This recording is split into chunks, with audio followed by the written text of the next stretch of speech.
আসসালামু আলাইকুম। সবাই কেমন আছেন? আমি আলহামদুলিল্লাহ ভালো আছি। আজকে খুব গুরুত্বপূর্ণ একটি বিষয় নিয়ে আপনাদের সামনে আলোচনা করতে চলে আসলাম। আজকের আমাদের আলোচনার বিষয় হচ্ছে 2025 সালের যে এসএসসি পরীক্ষার্থী যারা আমরা কলেজে ভর্তির জন্য আবেদন করেছিলাম, তাদের ভর্তির ফলাফল প্রকাশিত হয় 20 তারিখে। মানে গতকালকে রাতে 8টায় প্রত্যেকের মোবাইলে মেসেজের মাধ্যমে এই বার্তাটি চলে যায়। মেসেজ পেয়ে আমরা যে কাজটি নিয়ে খুব কনফিউশনে আছি, তা হলো আমাদের যে কলেজটিতে আমাদের ভর্তি প্রক্রিয়ার জন্য আমাকে বাছাই করা হলো, ওই কলেজে আমরা ভর্তি হব কি না, ওই কলেজটিতে আসলেই ভর্তি হতে আমি ইচ্ছুক আছি কি না, বা ভর্তি না হতে চাইলে বা আমার কী করণীয় এ বিষয়ে। তো প্রথমত আমি বলে নিব, যারা আমরা কলেজে ভর্তির জন্য আমরা আবেদন করেছিলাম, ভর্তির সময় আমরা 5 থেকে 10টি কলেজের সিলেক্ট করে আমরা আবেদন করি। এই কলেজগুলো সিকোয়েন্স অনুযায়ী আমরা দিয়ে দিই। ওইখান থেকে কারো প্রথম লিস্টেরই কলেজ চলে এসেছে, কারো সেকেন্ড লিস্ট, কারো থার্ড লিস্ট, এইভাবে আমাদের কাছে চলে এসেছিল। এখন আমাদের ভর্তির সময় করণীয় আমরা কি করব, সিদ্ধান্তহীনতায় আমরা ভুগতেছিলাম। তো প্রথমত হচ্ছে, যারা আমরা ভাবতেছি ভর্তি হব কি না, এই কলেজে যদি আমরা ভর্তি হতে চাই, তাহলে প্রথমত 20 তারিখে আমাদের রাত 8টায় ফলাফল দেওয়া হয় এবং 22 তারিখে রাত 8টা পর্যন্ত আমাদের সময়সীমা, যদি আমরা কনফার্ম করতে চাই এবং এই কলেজে ভর্তি হতে চাই। যদি আমরা এই কলেজে ভর্তি হতে চাই, তাহলে 22 তারিখে রাতে 8টার মধ্যে আমাদেরকে কনফার্ম করে নিতে হবে। কনফার্ম করার পরে আমরা কি করতে পারবো? কনফার্ম করার পরে আমরা মাইগ্রেশন করতে পারবো। মাইগ্রেশনটা কি তাহলে আমরা জেনে নিই। মাইগ্রেশন হচ্ছে, যে কলেজগুলোতে আমি আবেদন করেছিলাম, এই কলেজগুলোতে হয়তো আমার প্রত্যাশা অনুযায়ী কলেজ আসে নাই, তাহলে আমি কি করব? আমি এখন যেই কলেজটার জন্য আমাকে বাছাই করা হয়েছে, ওই কলেজে আমি 335 টাকা অনলাইন ফি জমা দিয়ে আমি সম্পূর্ণ করে আমি সম্মতি দিয়ে দিব এবং আমি মাইগ্রেশন করে নিব। মাইগ্রেশন করলে যদি ওই কলেজে সিট খালি থাকে, তাহলে আমি ওই কলেজে ভর্তি আমাকে নিয়ে নিবে।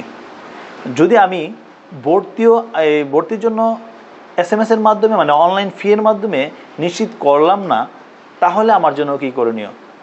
তাহলে 23 তারিখে আমাকে আবার নতুন করে আবেদন করতে হবে, নতুন কলেজ চয়েস দিতে হবে।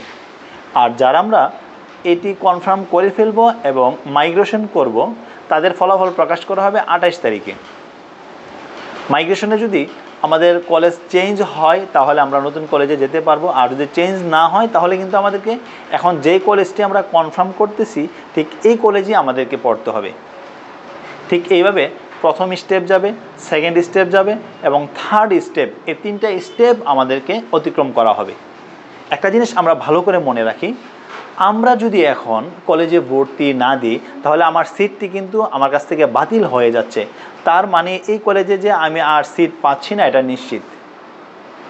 আমি আবারও বলতেছি, আমি যদি এখন আমাদের এই যে কলেজে আমাকে সিলেক্ট করা হলো, এই কলেজে যদি আমি ভর্তি কনফার্ম না করি, পরবর্তীতে কিন্তু এই কলেজে ফিরে আসা আমার পক্ষে সম্ভব না। সেকেন্ড লিস্ট মানেই হচ্ছে, প্রত্যেকটা কলেজে অল্প পরিসরে সিট খালি থাকবে, ওইখানে আমার সুযোগ হতেও পারে, নাও হতে পারে। তো আমি সবাইকে বলবো, যারা আমরা মিডিয়াম স্টুডেন্ট আছি, যারা হাই কোয়ালিটির স্টুডেন্ট, তাদেরকে হয়তো বা আবেদনের ভর্তি না হয়ে পরে যদি আবেদন করে, তাদেরটা হয়েও যেতে পারে।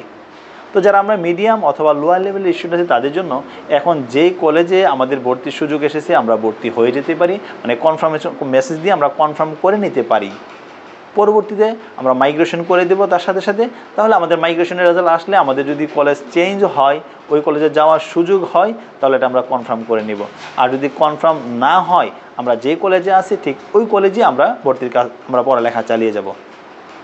তারপর এভাবে প্রথম, দ্বিতীয়, তৃতীয় লিস্ট, মানে ভর্তির তালিকা যখন কমপ্লিট হয়ে যাবে, 14 তারিখ আমাদেরকে ভর্তির জন্য ডাকা হবে এবং ওইটি হবে আমাদের সর্বশেষ ভর্তি কার্যক্রম। তখন তারপরে আমাদেরকে নির্দিষ্ট একটি সময় আমাদের ক্লাস শুরু করা হবে। আজকের এই আলোচনায় আমি এই জিনিসটাই সবাইকে বোঝাতে চাচ্ছিলাম যে আমাদের ক্লাসের ধারাবাহিকতার ক্ষেত্রে এবং বিভিন্ন কাজের ক্ষেত্রে আমাদের কেমন হবে। যারা আমি আবারও বলে নিচ্ছি, যারা আমরা ভর্তির জন্য কনফিউশনে ভুগতেছি, তাদের জন্য সহজ সমাধান হলো যদি আমার পছন্দনীয় কলেজটি চলে এসে থাকে বা চলে আসে নাই, ভালো একটি কলেজ এসেছে, আমরা ভর্তি হয়ে যাব এবং মাইগ্রেশন করে ট্রাই করব। মাইগ্রেশন করে যদি আমাদের পরিবর্তন হয় তাহলে আমরা পরিবর্তন করব, যদি পরিবর্তন না হয় তাহলে আমরা পরিবর্তন পাবো না, আমরা এই কলেজেই পড়তে হবে। এবং সেকেন্ড লিস্টে মানে দ্বিতীয়বার আবেদন করতে ঠিক প্রথম প্রক্রিয়ার মতো সম্পূর্ণ যাবতীয় কার্যক্রম আমাদেরকে পূরণ করতে হবে।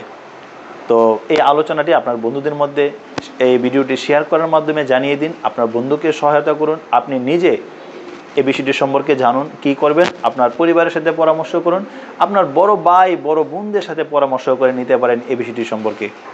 তো ধন্যবাদ সবাইকে, আসসালামু আলাইকুম।